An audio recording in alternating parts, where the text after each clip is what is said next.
ವಾಸದರೆ ಇಲ್ಲಿಯವರೆಗೆ ಕಾರ್ಯಾರ್ಥಿಗಳಾಗಿ ಬಂದ ಎಲ್ಲ ಪ್ರಜೆಗಳ ಸಮಸ್ಯೆಗಳನ್ನು ಆಲಿಸಿದ್ದಾಯಿತು. ಅವುಗಳ ನಿವಾರಣೆಗಾಗಿ ತಕ್ಕ ವ್ಯವಸ್ಥೆಗಳನ್ನು ಮಾಡಿದ್ದಾಯಿತು. ಈಗ ಇಲ್ಲಿರುವ ನಿಮಗೆ ಯಾರಿಗಾದ್ರೂ ಯಾವುದಾದ್ರೂ ಕೋರಿಕೆಗಳಿದ್ದರೆ ಅದನ್ನು ಪ್ರಸ್ತಾಪಿಸಬಹುದು.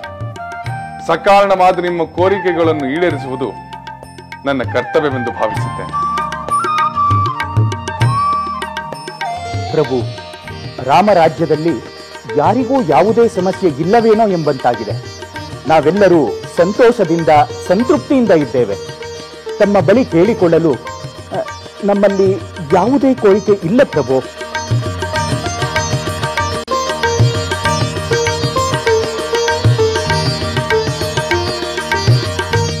ಹೌದು ಪ್ರಭು, ಈವರೆಗೆ ನಿಮ್ಮಲ್ಲಿ ಮುಂದೆ ಬಂದ ಕೋರಿಕೆಗಳೇನೇ ಇದ್ದರೂ ಕೇಳಬೇಕೆಂಬ ಕಾರಣಕ್ಕೋಸ್ಕರ ಕೇಳಿದ ಕೋರಿಕೆಗಳಷ್ಟೇ.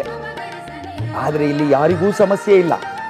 ಹಸಿವು, ಭಯ, ಅಸುರಕ್ಷೆ ಇದ್ದರೆ ತಾನೇ ಅದಕ್ಕೆ ಪರಿಹಾರ ಬೇಡುವುದು.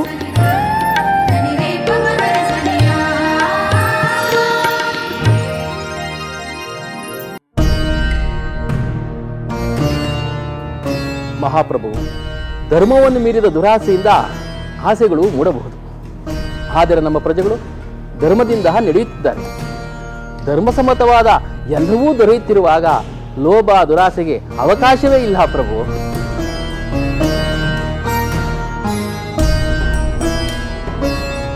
ಹೌದು ಪ್ರಭು, ನಮಗೆ ಅಗತ್ಯವಾದ ಎಲ್ಲವೂ ಲಭಿಸುತ್ತಿದೆ. ಕೊರತೆಯಿಂದ ಕಳವಳಿಸುವ ಕಾರಣವೇ ಇಲ್ಲ. ಯಾವ ದುಷ್ಟ ಶಕ್ತಿಯಿಂದಲೂ ನಮ್ಮ ನೆಮ್ಮದಿಗೆ ಭಂಗ ಉಂಟಾಗಿಲ್ಲ. ಸಭಾಸದರೇ, ನಿಮ್ಮೆಲ್ಲರ ಮಾತುಗಳನ್ನು ಕೇಳಿ ನನಗೆ ಬಹಳ ಸಂತೋಷವಾಗುತ್ತದೆ. ನಮ್ಮ ಪ್ರಜೆಗಳೆಲ್ಲರೂ ಸಂತೋಷದಿಂದ ಸಂತೃಪ್ತಿಯಿಂದಿರಬೇಕೆಂಬುದೇ ನನ್ನ ಬಯಕೆ. ಆದರೆ ನಮ್ಮ ಪ್ರಜೆಗಳ ಕೋರಿಕೆ ಏನೆಂದು ತಿಳಿಯಲು ನಾನು ಸದಾ ಪ್ರಯತ್ನಿಸುತ್ತಲೇ ಇರುತ್ತೇನೆ. ನನ್ನ ಎದುರಿಗೆ ಬಂದು ಕೇಳುವವರಾಗಿರಬಹುದು ಅಥವಾ ಅರಮನೆಯ ಹೊರಬಾಗಿಲಲ್ಲಿ ನಿಂತವರಾಗಿರಬಹುದು. ಅಂತವರ ಸಮಸ್ಯೆ ಏನೆಂದು ತಿಳಿದು ಅದನ್ನು ಈಡೇರಿಸುವುದು ರಾಜನಾದ ನನ್ನ ಕರ್ತವ್ಯ. ಲಕ್ಷ್ಮಣ, ನೀನು ಈಗಲೇ ಅರಮನೆಯ ಮಹಾದ್ವಾರಕ್ಕೆ ಹೋಗಿ ಅಲ್ಲಿ ಯಾರಾದರೂ ಕಾರ್ಯಾರ್ಥವಾಗಿ ಬಂದಿರುವರೋ ಎಂದು ವಿಚಾರಿಸಿಕೊಂಡು ಬಾ. ಆಗಲಿ ಮಹಾಪ್ರಭು.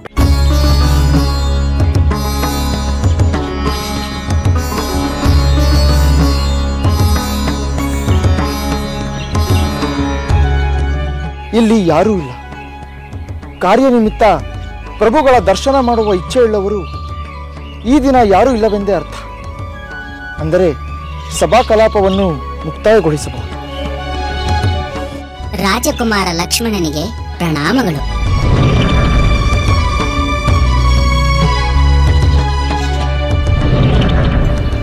ಯಾರೂ ಇಲ್ಲ. ನನಗೆ ವಂದನೆ ಹೇಳಿದವರು ಯಾರು? ಲಕ್ಷ್ಮಣ, ಏಕೆ ಅಚ್ಚರಿ ಪಡುತ್ತಿರುವೆ? ನಿನಗೆ ವಂದನೆ ಹೇಳಿದ್ದು ನಾನು.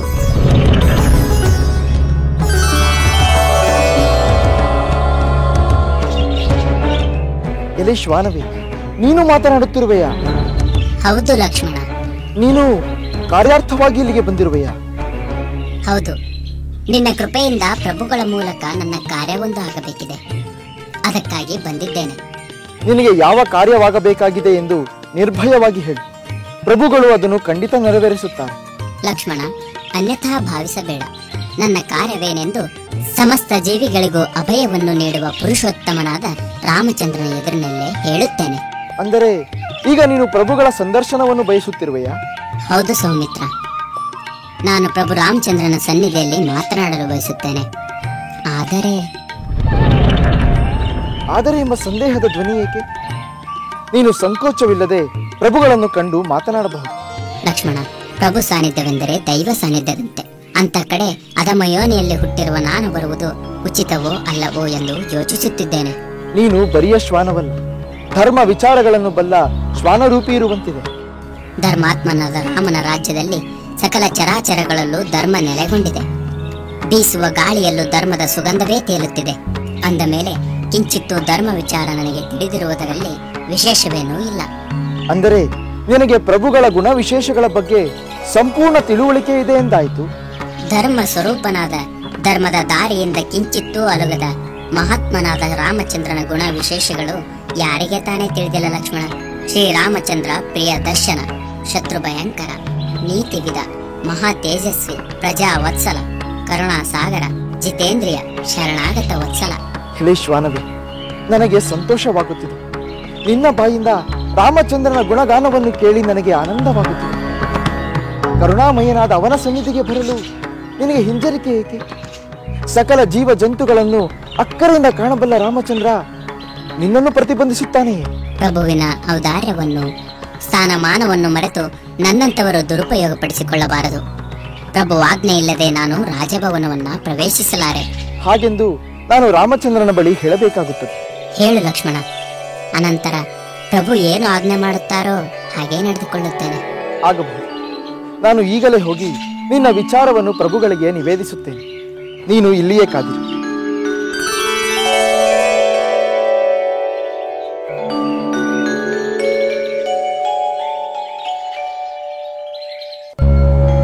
ಆಹಾ ಆಹಾ, ನಾರಾಯಣ ನಾರಾಯಣ. ಶ್ರೀಹರಿ, ನಿನ್ನ ಲೀಲೆಯೇ ಲೀಲೆ.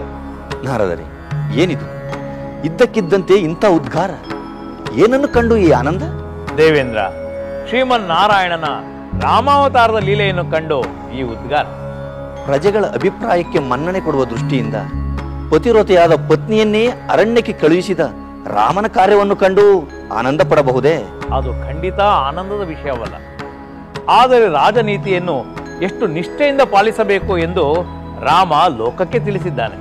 ಪ್ರಜಾಪಾಲನೆ ಎಂಬುದು ಅಷ್ಟು ಸುಲಭವಲ್ಲ. ಹೆಜ್ಜೆ ಹೆಜ್ಜೆಗೂ ದುಃಖ ಕಷ್ಟಗಳನ್ನು ಕೊಡುವ ಕಠಿಣ ದಾರಿ ಎಂಬುದನ್ನು ತೋರಿಸಿಕೊಟ್ಟಿದ್ದಾನೆ. ಅದಲ್ಲ ವಿಷಯ, ಈಗ ರಾಮ ಒಂದು ಶ್ವಾನಕ್ಕೆ ನ್ಯಾಯ ನೀಡುವ ಲೀಲೆಯನ್ನು ತೋರಿಸುತ್ತಿದ್ದಾನೆ. ಏನು? ಶ್ವಾನಕ್ಕೆ ನ್ಯಾಯವೇ? ಆ ಶ್ವಾನಕ್ಕೆ ಅಂತ ಯಾವ ಅನ್ಯಾಯ ಆಗಿದೆ? ಪ್ರಾಣಿಯಾದ ಅದು ತನಗಾದ ಅನ್ಯಾಯವನ್ನು ಹೇಗೆ ರಾಮನಿಗೆ ಹೇಳುತ್ತದೆ? ರಾಮರಾಜ್ಯದಲ್ಲಿ ಕೆಲವು ಪ್ರಾಣಿ ಪಕ್ಷಿಗಳು ಮಾತನಾಡುವ ಉದಾಹರಣೆಗಳನ್ನು ಕಂಡಿದ್ದೇವೆ. ನಾರದರು, ಈ ವಿಚಾರ ವಿಚಿತ್ರವಾಗಿದೆ. ಮಾತ್ರವಲ್ಲ, ಕುತೂಹಲಕಾರಿಯಾಗಿಯೂ ಇದೆ. ಅದೇನೆಂದು ಸ್ವಲ್ಪ ವಿವರವಾಗಿ ತಿಳಿಸಿ. ನಾನು ತಿಳಿಸುವುದೇನು, ನೀವೇ ನೋಡಿ. ಆ ಶ್ವಾನ ಬಾಗಿಲ ಬಳಿ ಕಾದಿದೆ. ಲಕ್ಷ್ಮಣನ ಬಳಿ ಅದು ತನ್ನ ಕೋರಿಕೆಯೊಂದನ್ನು ರಾಮನಿಗೆ ತಿಳಿಸಬೇಕೆಂದು ಬಯಸಿದೆ. ಆದರೆ ರಾಮನ ಆಜ್ಞೆ ಇಲ್ಲದೆ ಅರಮನೆಯನ್ನು ಪ್ರವೇಶಿಸಲು ಹಿಂಜರಿದಿದೆ. ಲಕ್ಷ್ಮಣ ರಾಮನ ಬಳಿಗೆ ಹೋಗುತ್ತಿದ್ದಾನೆ. ರಾಮ ಏನು ಹೇಳುತ್ತಾನೋ ನೋಡೋಣ.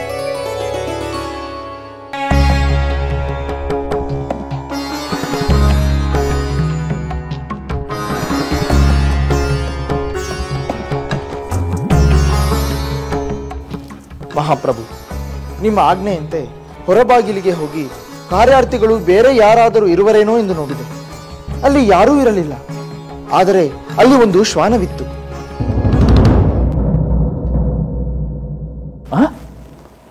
ಶ್ವಾನವೇ? ಅದಕ್ಕೇನು ಕೆಲಸ?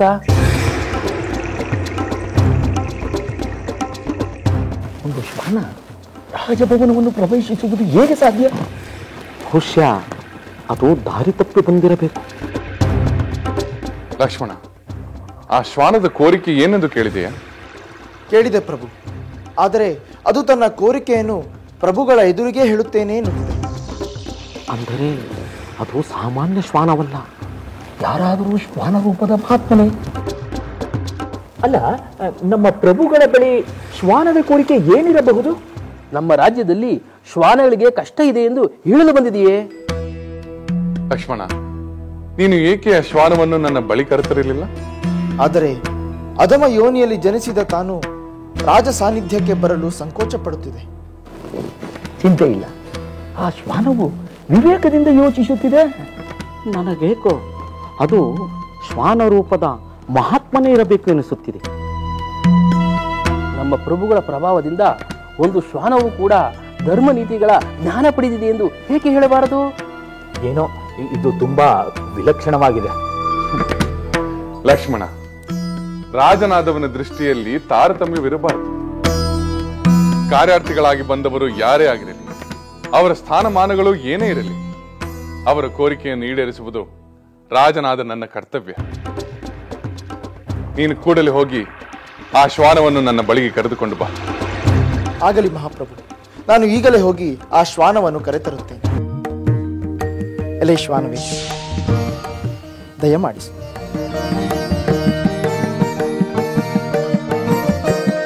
ಆಹಾ ಆಹಾ, ನೋಡಿದಿರಾ? ಇದಲ್ಲವೇ ರಾಜನೀತಿ, ಇದಲ್ಲವೇ ನಿಜವಾದ ಧರ್ಮನಿಷ್ಠೆ. ಸರ್ವರನ್ನು ಸಮಾನವಾಗಿ ಕಾಣುವ ರಾಮಚಂದ್ರನ ಗುಣ ಸರ್ವಕಾಲದಲ್ಲೂ ಸರ್ವರಾಜರಿಗೂ ಆದರ್ಶವಾಗಿರಬೇಕು. ನಿಜ ನಾರದ, ಇಂಥ ಸಮದರ್ಶಿತ್ವ ರಾಮಚಂದ್ರನಲ್ಲಿ ಮಾತ್ರ ಕಾಣಲು ಸಾಧ್ಯ. ಸಾಮಾನ್ಯ ಪ್ರಜೆಗಳ ಮಾತಿಗೆ ಮನ್ನಣೆ ಕೊಟ್ಟಾಗಲೇ ಅದು ಸತ್ಯವಾಯಿತು. ಆ ಶ್ವಾನದ ಕೋರಿಕೆಯಾದರೂ ಏನಿರಬಹುದು? ಅದೇನಾದರೂ ಹಸಿವಿನಿಂದ ನೊಂದಿರಬಹುದೇ? ಅಥವಾ ಬೇರೆ ಯಾರಾದರೂ ಅದಕ್ಕೆ ತೊಂದರೆ ಕೊಡುತ್ತಿರುವರೆ? ಏನಾದರೂ ಇರಲಿ, ಅದನ್ನು ರಾಮಚಂದ್ರ ಹೇಗೆ ಈಡೇರಿಸುತ್ತಾನೋ ನೋಡಬೇಕು. ಖಂಡಿತ ನೋಡೋಣ. ಅಲ್ಲಿ ನೋಡಿ, ಶ್ವಾನ ರಾಮಚಂದ್ರನ ಎದುರಿಗೆ ನಿಂತಿದೆ.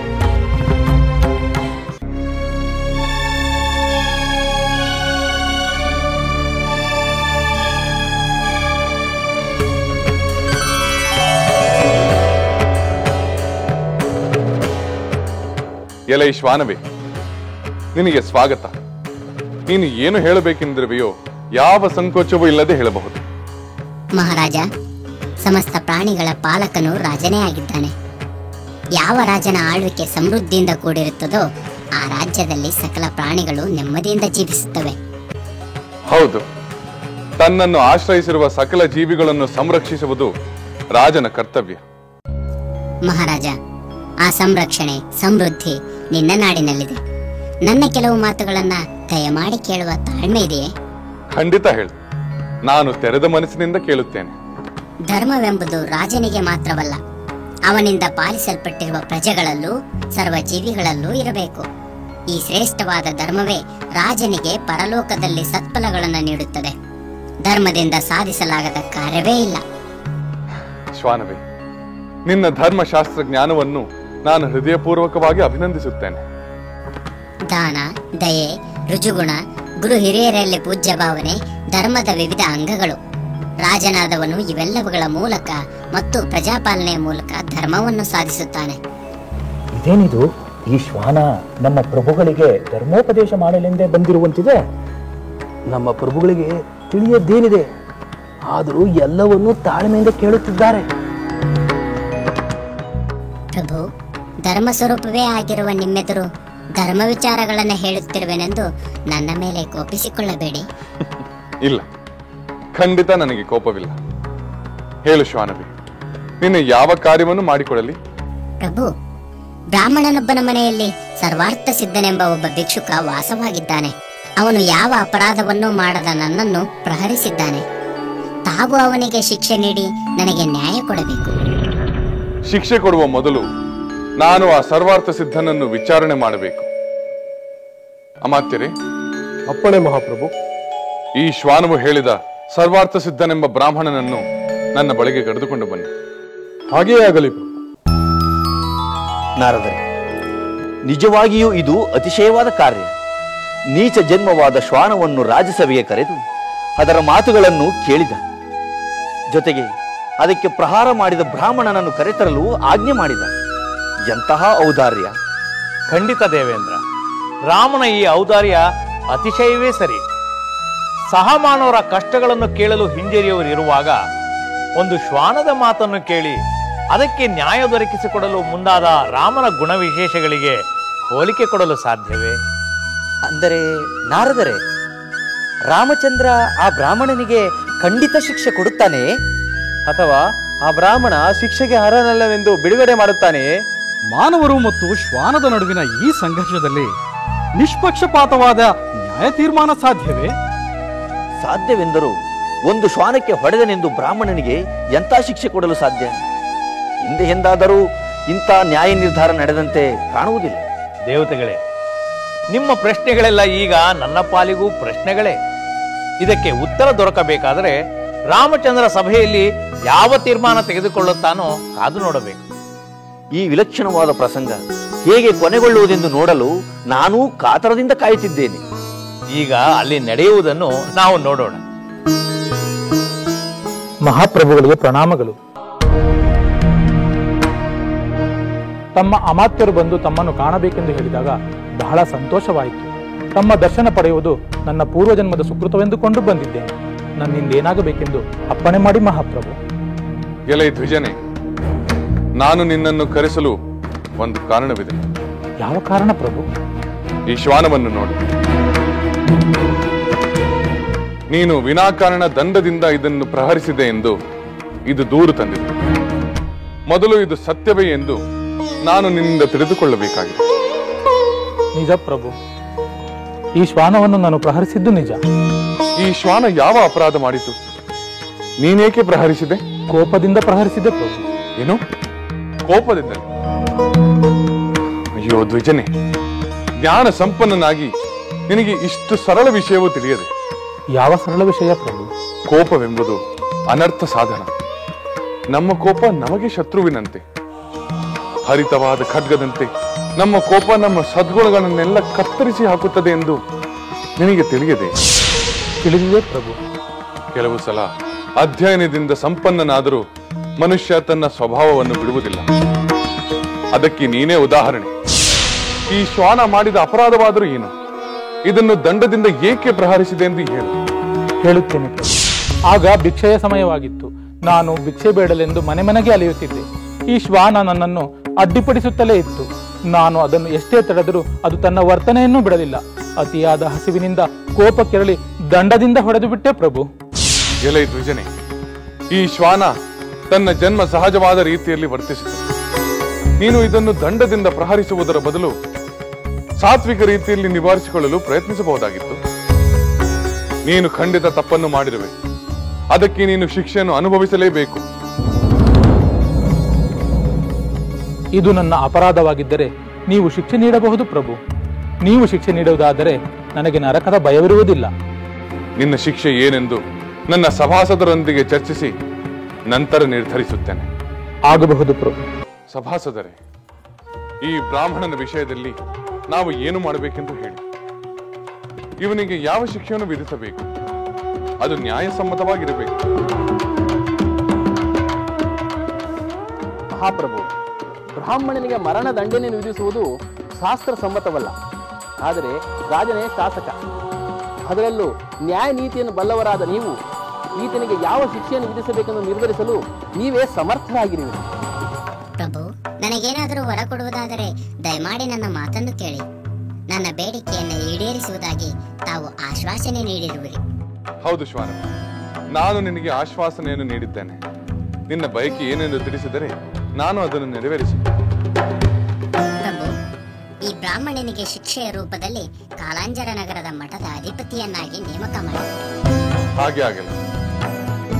ನಿನ್ನ ಕೋರಿಕೆಯಂತೆ ಈ ಬ್ರಾಹ್ಮಣನನ್ನು ಕಾಲಂಜರ ನಗರದ ಮಠದ ಅಧಿಪತಿಯಾಗಿ ನೇಮಕ ಮಾಡುತ್ತೇನೆ.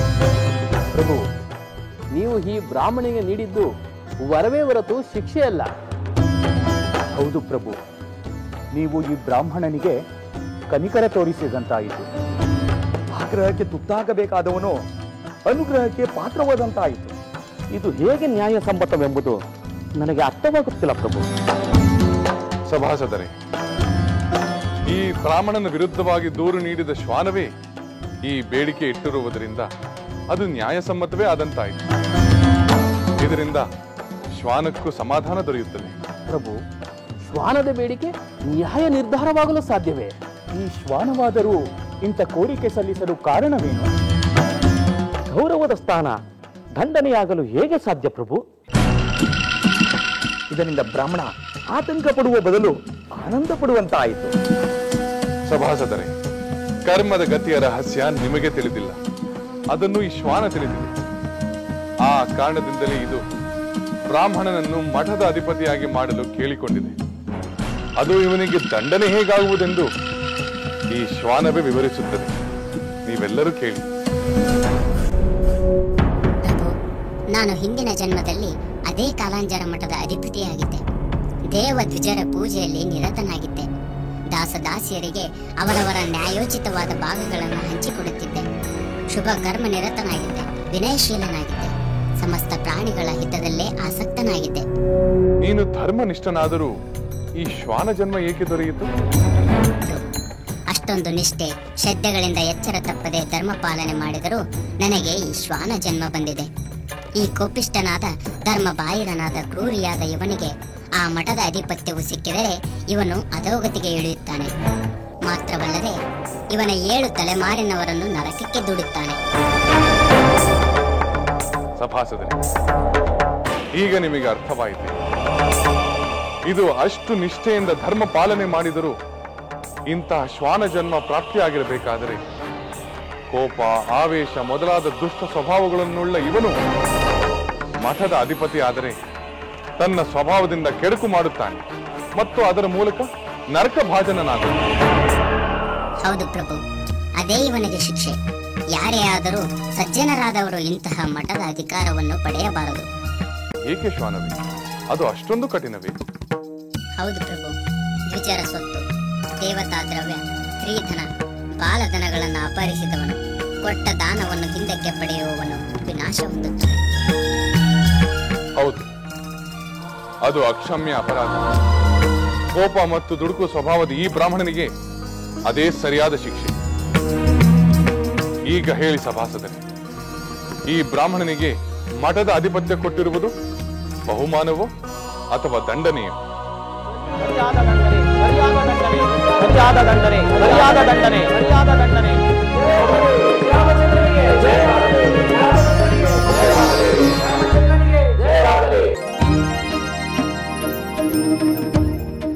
ನೋಡಿದ್ಯಾ ದೇವೇಂದ್ರ, ರಾಮಚಂದ್ರನ ನ್ಯಾಯ ನಿರ್ಣಯವನ್ನು? ಶ್ವಾನಕ್ಕೆ ಕೊಟ್ಟ ಮಾತಿನಂತೆ ನಡೆದುಕೊಂಡ. ಅದರ ಬಯಕೆಯಂತೆ ಬ್ರಾಹ್ಮಣನಿಗೆ ಸೂಕ್ತ ಶಿಕ್ಷೆಯನ್ನು ವಿಧಿಸಿದ. ಹೌದು ನಾರದ, ಲೋಕೋತ್ತರವಾದ ನ್ಯಾಯದಾನ ಇದು. ಆ ಶ್ವಾನವು ಕೂಡ ಪರೋಕ್ಷವಾಗಿ ಆ ಬ್ರಾಹ್ಮಣನಿಗೆ ಘೋರವಾದ ಶಿಕ್ಷೆ ದೊರೆಯುವಂತೆ ಮಾಡಿದೆ. ಇದು ಬಹಳ ವಿಚಿತ್ರವಾಗಿದೆ. ಮಠಾಧಿಪತಿಯಾಗಿ ಸೂಕ್ತವಾಗಿ ನಡೆದುಕೊಂಡರೂ ಅದಕ್ಕೆ ಶ್ವಾನ ಜನ್ಮ ಬರಲು ಕಾರಣವೇನು? ಆ ಬ್ರಾಹ್ಮಣ ಶ್ವಾನದ ಎಚ್ಚರಿಕೆಯ ಮಾತುಗಳಿಂದ ಮುಂದೆ ಉತ್ತಮ ರೀತಿಯಲ್ಲಿ ನಡೆದುಕೊಂಡು ಶಿಕ್ಷೆಯಿಂದ ತಪ್ಪಿಸಿಕೊಳ್ಳಬಹುದಲ್ಲವೇ? ಹಾಗೇನಾದರೂ ಆದರೆ ಆ ಶಿಕ್ಷೆ ಬ್ರಾಹ್ಮಣನಿಗೆ ಬಹುಮಾನವೇ ಆದಂತಾಗುತ್ತದೆ. ದೇವತೆಗಳೇ, ನಿಮ್ಮ ತರ್ಕ ಸರಿಯಾಗೇ ಇದೆ. ಮುಂದೇನಾಗುವುದೆಂಬುದನ್ನು ಕಾಲವೇ ನಿರ್ಧರಿಸುತ್ತದೆ. ಬ್ರಾಹ್ಮಣ ಶಿಕ್ಷೆಯಿಂದ ಪಾರಾದರೆ ಅದು ಲೋಕೋಪಕಾರವೇ ಅಲ್ಲವೇ? ಶ್ವಾನ ಜನ್ಮ ಬಂದಿದ್ದರೂ ಹಿಂದಿನ ಜನ್ಮದ ಅರಿವಿದ್ದ ಶ್ವಾನ ವಾರಣಾಸಿಗೆ ಹೋಗಿ ಪ್ರಾಯೋಪವೇಶದಿಂದ ದೇಹತ್ಯಾಗ ಮಾಡಿ ಸದ್ಗತಿಯನ್ನು ಪಡೆಯುತ್ತದೆ. ಮಠಾಧಿಪತಿಯಾಗಿ ಗೆಲ್ಲುವುದು ಅಷ್ಟೊಂದು ದುಸ್ಸಾಧ್ಯವೇ? ಮಠಾಧಿಪತಿಯಾಗುವುದು ದುರ್ಗತಿ ಎನ್ನುವುದಾದರೆ ಅದಕ್ಕೆ ಯಾರೂ ಮುಂದೆ ಬಾರದಿರಬಹುದು. ಅದರಿಂದ ಶ್ವಾನ ಜನ್ಮ ಎಂದು ಪ್ರತಿಕೂಲ ಸಂದೇಶ ನೀಡಿದಂತಾಗುವುದಿಲ್ಲವೇ? ಮಠಗಳೆಂದರೆ ಸಜ್ಜನರು ಹಿಂಜರಿದರೆ ಗತಿ ಏನು? ಅಂದರೆ ಎಲ್ಲಾ ಧಾರ್ಮಿಕ ಕೇಂದ್ರಗಳು ತಮ್ಮ ಅಸ್ತಿತ್ವ ಕಳೆದುಕೊಳ್ಳುತ್ತವೆ ಅಥವಾ ಮಾನ್ಯತೆ ಇಲ್ಲದಂತಾಗುತ್ತವೆ. ದೇವತೆಗಳೇ, ಮಠ ಎನ್ನುವುದು ಸರ್ವರಿಗೂ ಸೇರಿದ ಸ್ವಾರ್ಥರಹಿತವಾದ ಒಂದು ಕೇಂದ್ರ. ಅದರ ಅಧಿಪತಿಯಾದವನು ಎಲ್ಲರ ಪ್ರತಿನಿಧಿಯಾಗಿ ಸೇವಕನಂತೆ ವರ್ತಿಸಬೇಕೇ ಹೊರತು ದುರ್ವರ್ತನೆಯಿಂದ ಅಲ್ಲ. ಸರ್ವರಿಗೂ ಸೇರಿದ ಸ್ವತ್ತನ್ನು ತನ್ನ ಸ್ವಾರ್ಥಕ್ಕೆ ಬಳಸಿಕೊಳ್ಳುವುದಂತೂ ಗುರುತರ ಅಪರಾಧವಾಗುತ್ತದೆ. ಪ್ರಾಮಾಣಿಕತೆ ಮತ್ತು ನಿಸ್ವಾರ್ಥ ಅಲ್ಲಿ ಅತ್ಯಂತ ಮುಖ್ಯ. ಕತ್ತಿಯ ಅಲಗಿನ ಮೇಲೆ ನಡೆಯುವಂತೆ ಆ ಅಧಿಕಾರ ಬಹಳ ಸೂಕ್ಷ್ಮ. ಎಂಥವನೇ ಆದರೂ ಕಿಂಚಿತ್ತಾದರೂ ತಪ್ಪಿ ನಡೆಯುವಂತಹ ಸಂದರ್ಭಗಳು ಒಂದೇ ಬರುತ್ತವೆ. ನಿಜ ನಾರದ, ಆ ಶ್ವಾನದ ಸೂಕ್ಷ್ಮ ಬುದ್ಧಿಯನ್ನು ಮೆಚ್ಚಲೇಬೇಕು. ನಾರಾಯಣ ನಾರಾಯಣ.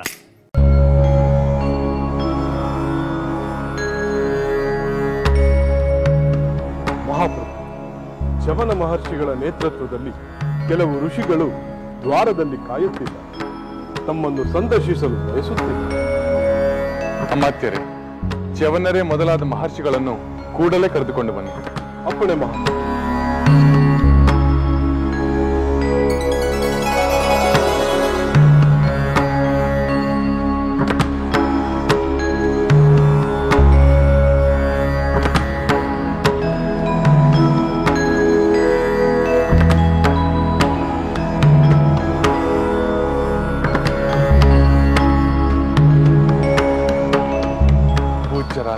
ತಪೋಧನರಾದ ಮಹರ್ಷಿಗಳಿಗೆ ನನ್ನ ಪ್ರಣಾಮಗಳು. ನಮ್ಮ ದರ್ಶನದಿಂದ ನನಗೆ ಬಹಳ ಆನಂದವಾಗಿದೆ. ಈ ಅರಮನೆಯೇ ಪುನೀತವಾಗಿದೆ. ದಯಮಾಡಿ ಪೀಠವನ್ನು ಅಲಂಕರಿಸಿ.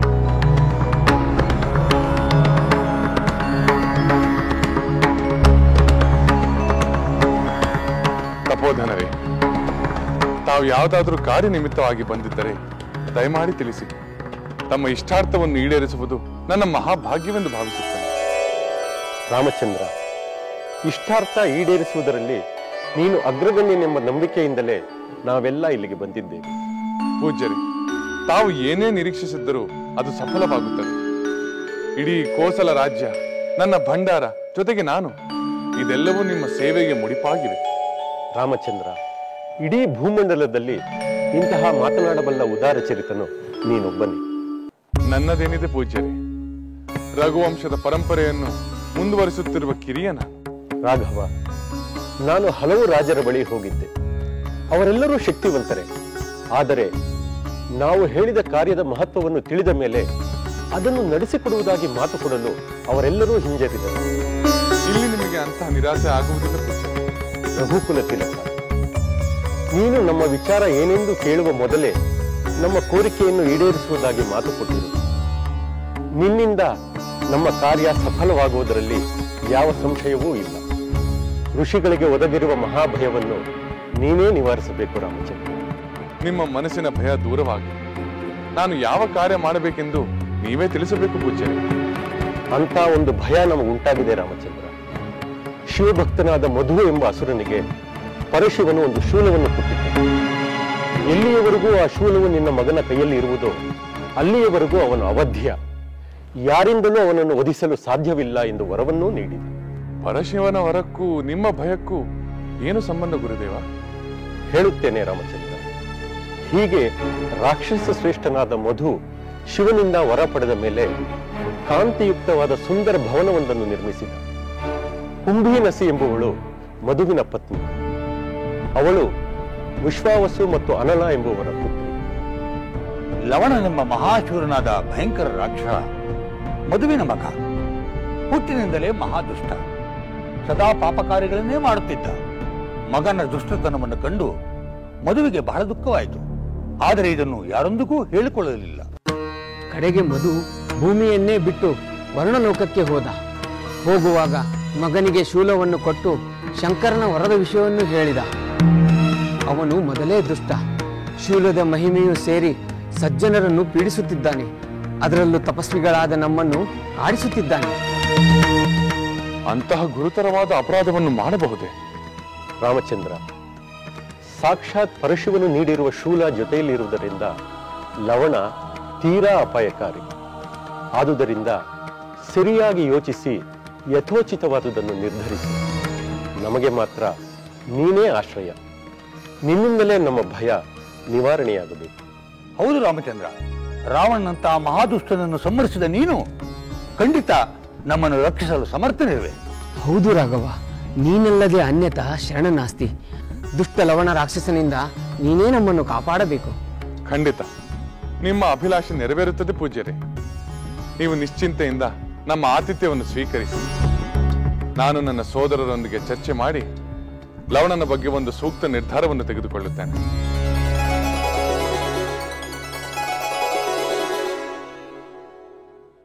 ಚವನ ಮಹರ್ಷಿಗಳೇ, ಋಷಿಗಳ ಪೀಡೆಯಾಗಿರುವ ಲವಣಾಸುರನ ಸಂಹಾರಕ್ಕಾಗಿ ನಾನು ನನ್ನ ಸೋದರನನ್ನು ಕರೆದಿದ್ದೇನೆ. ನನ್ನ ಸೋದರರಲ್ಲಿ ಪ್ರತಿಯೊಬ್ಬರೂ ಲವಣಾಸುರನನ್ನು ಸಂಹರಿಸಬಲ್ಲ ಸಮರ್ಥರು. ಅವರಿಗೆ ಸಹಾಯವಾಗುವಂತೆ ಲವಣಾಸುರನ ಬಗ್ಗೆ ಕೆಲವು ವಿಚಾರಗಳನ್ನು ತಿಳಿಸಬೇಕು. ಶ್ರೀರಾಮಚಂದ್ರ, ನಮ್ಮ ಸಂಕಷ್ಟಗಳನ್ನು ಪರಿಹರಿಸಲು ನೀವು ಇಷ್ಟು ಬೇಗ ಕಾರ್ಯೋನ್ಮುಖರಾಗಿರುವುದನ್ನು ಕಂಡು ನನಗೆ ಅತೀವ ಆನಂದವಾಗಿದೆ. ನೀನು ಬಯಸಿದಂತೆ ಲವಣಾಸುರನನ್ನು ಕುರಿತು ವಿವರಗಳನ್ನು ನೀಡುತ್ತೇನೆ.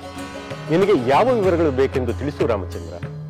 ಲವಣಾಸುರನ ವಾಸವೆಲ್ಲಿ, ಅವನ ಆಹಾರವೇನು, ಅವನ ರೀತಿ ನೀತಿಗಳೇನೆಂದು ನಾವು ತಿಳಿಯಬೇಕು. ಸಮಸ್ತ ಪ್ರಾಣಿಗಳು ಅವನಿಗೆ ಆಹಾರವೇ. ಋಷಿ ಮುನಿಗಳನ್ನೇ ಅವನು ನುಂಗಿ ಹಾಕುತ್ತಾನೆ. ದುಷ್ಟತನ, ಕ್ರೌರ್ಯ ಅವನ ಸ್ವಭಾವ. ಮಧುವನ ಅವನ ವಾಸಸ್ಥಳ. ಅವನು ಹುಲಿ, ಸಿಂಹ, ಪ್ರಾಣಿ ಪಕ್ಷಿಗಳನ್ನಲ್ಲದೆ ಮನುಷ್ಯರನ್ನು ಕೊಂದು ತಿನ್ನುತ್ತಾನೆ. ಪ್ರಳಯ ಕಾಲದ ಆತಂಕನಂತೆ ಅವನು ಅಳತೆ ಮೀರಿ ಜೀವಿಗಳನ್ನು ಧ್ವಂಸ ಮಾಡುತ್ತಿದ್ದಾನೆ. ನೀವೆಲ್ಲರೂ ಹೇಳುವುದನ್ನು ಕೇಳಿದರೆ ಆ ಲವಣಾಸುರ ಸಂಹಾರ ಯೋಗ್ಯನಾಗಿದ್ದಾನೆ ಎನಿಸುತ್ತದೆ. ನೀವು ನಿಮ್ಮ ಭಯವನ್ನು ದೂರ ಮಾಡಿ. ಖಂಡಿತ ಆ ದುಷ್ಟ ರಕ್ಕಸನ ಸಂಹಾರವಾಗುತ್ತದೆ. ರಾಮಚಂದ್ರ, ನಿನ್ನ ಆಶ್ವಾಸನೆಯಿಂದ ಈಗಾಗಲೇ ನಮ್ಮ ಭಯ ದೂರವಾಗಿದೆ. ಪ್ರಿಯ ಸೋದರರೇ, ಲವಣಾಸುರನ ಬಗ್ಗೆ ಮಹರ್ಷಿಗಳು ಹೇಳಿದ ವಿಷಯಗಳನ್ನು ನೀವು ಕೇಳಿದಿರಲ್ಲವೇ? ಕೇಳಿದೆವು ಮಹಾಪ್ರಭು. ಪ್ರಿಯ ಸೋದರರೇ, ನಿಮ್ಮಲ್ಲಿ ಯಾರಾದರೂ ಒಬ್ಬರು ಈ ಮಹಾಕಾರ್ಯದ ಹೊಣೆ ಹೊರಬೇಕು. ಮಹಾಬಾಹುವಾದ ಭರತನಾಗಲಿ, ಧೀಮಂತನಾದ ಶತ್ರುಘ್ನನಾಗಲಿ, ಅಥವಾ ವೀರನಾದ ಲಕ್ಷ್ಮಣನಾಗಲಿ ಲವಣಾಸುರನನ್ನು ಸಂಹರಿಸಲೇಬೇಕು.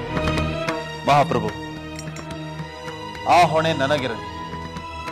ಲವಣಾಸುರನನ್ನು ನಾನು ಸಂಹರಿಸುತ್ತೇನೆ. ಭಲೆ ಭರತ, ಭಲೆ. ಪ್ರಭು, ನನ್ನ ಮಾತನ್ನು ಹೇಳಲೆ? ಖಂಡಿತ ಹೇಳು ಶತ್ರುಘ್ನ. ಪ್ರಭು, 14 ವರ್ಷಗಳ ಕಾಲ ನಿಮ್ಮ ಜೊತೆಯಲ್ಲೇ ಇದ್ದು ಮಹಾವೀರನಾದ ಲಕ್ಷ್ಮಣ ಅನೇಕ ಸಾಹಸ ಕಾರ್ಯಗಳನ್ನು ಮಾಡಿದ್ದಾನೆ. ಅದೇ ಅವಧಿಯಲ್ಲಿ ಮಹಾತ್ಮನಾದ ಭರತ ನಂದಿ ಗ್ರಾಮದಲ್ಲಿ ತಾಪಸನಂತೆ ಇರುತ್ತಾ ಪ್ರಜಾಸೇವೆ ಮಾಡಿದ್ದಾನೆ.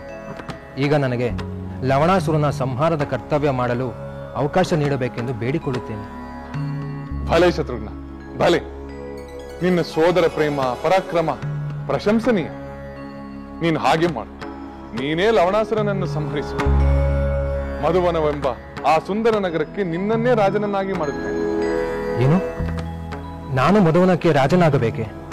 ಏಕಾಗಬಾರದು. ಭರತ ಮತ್ತು ಲಕ್ಷ್ಮಣನಿಗೆ ಮತ್ತೆ ಕ್ಲೇಶ ಉಂಟಾಗಬಾರದೆಂದು ನೀನೇ ಮುಂದೆ ಬಂದಿರುವೆ. ನೀನು ಜ್ಞಾನಿ, ವೀರ, ನಗರ ನಿರ್ಮಾಣದಲ್ಲೂ ಸಮರ್ಥ. ನೀನೇ ಯಮುನಾ ನದಿಯ ತೀರದಲ್ಲಿ ಒಂದು ಸುಂದರ ನಗರವನ್ನು, ಅಲ್ಲೇ ಒಂದು ಸಾಮ್ರಾಜ್ಯವನ್ನು ಸ್ಥಾಪಿಸು. ಸೋದರ, ನನ್ನನ್ನು ದೂರ ಮಾಡುವ ಆಲೋಚನೆಯೇ? ಲವಣಾಸುರನನ್ನು ಸಂಹರಿಸುವುದು ನನ್ನ ಉದ್ದೇಶ. ಮಧುವನಕ್ಕೆ ರಾಜನಾಗುವ ಬಯಕೆ ನನಗಿಲ್ಲ. ಶತ್ರುಘ್ನ, ದುಷ್ಟ ರಾಜನನ್ನು ನಿಗ್ರಹಿಸಿದ ಮೇಲೆ ಅಲ್ಲಿ ಒಬ್ಬ ಯೋಗ್ಯ ರಾಜನನ್ನು ನೇಮಿಸದಿದ್ದರೆ ಅವನು ನರಕಕ್ಕೆ ಹೋಗುತ್ತಾನೆ. ಇಲ್ಲ ಇಲ್ಲ, ಅಂತ ಪಾಪ ನಿನಗೆ ಬರಬಾರದು. ಶತ್ರುಘ್ನ, ಹಿರಿಯ ಸೋದರನ ಆಜ್ಞೆಯನ್ನು ಕಿರಿಯ ಸೋದರ ಪಾಲನೆ ಮಾಡಬೇಕಲ್ಲವೇ? ಹೌದು ಸೋದರ, ಖಂಡಿತವಾಗಿಯೂ ನಿನ್ನ ಆಜ್ಞೆಯನ್ನು ಪಾಲಿಸುತ್ತೇನೆ. ರಾಜನಾಗುವ ಇಷ್ಟವಿಲ್ಲವೆಂದು ಹೇಳಿದನೇ ಹೊರತು ನಿನ್ನ ಆಜ್ಞೆಯನ್ನು ಪಾಲಿಸುವುದಿಲ್ಲವೆಂದು ಹೇಳಲಿಲ್ಲ. ನೀನಿಷ್ಟು ನೊಂದುಕೊಳ್ಳುವ ಕಾರಣವೇ ಇಲ್ಲ ಸೋದರ. ಹಿರಿಯರಿರುವಾಗ ಕಿರಿಯನಾದವನು ಪಟ್ಟಕ್ಕೇರುವ ಸಂಪ್ರದಾಯ ನಮ್ಮ ವಂಶ ಪರಂಪರೆಯಲ್ಲಿ ಇಲ್ಲ ಅಲ್ಲವೇ ಸೋದರ? ಅದಕ್ಕಿಂತ ಮುಖ್ಯವಾಗಿ ನಿನ್ನ ಸಾಮೀಪ್ಯದಿಂದ ದೂರವಿರುವುದು ನನ್ನಿಂದ ಹೇಗೆ ತಾನೇ ಸಾಧ್ಯ?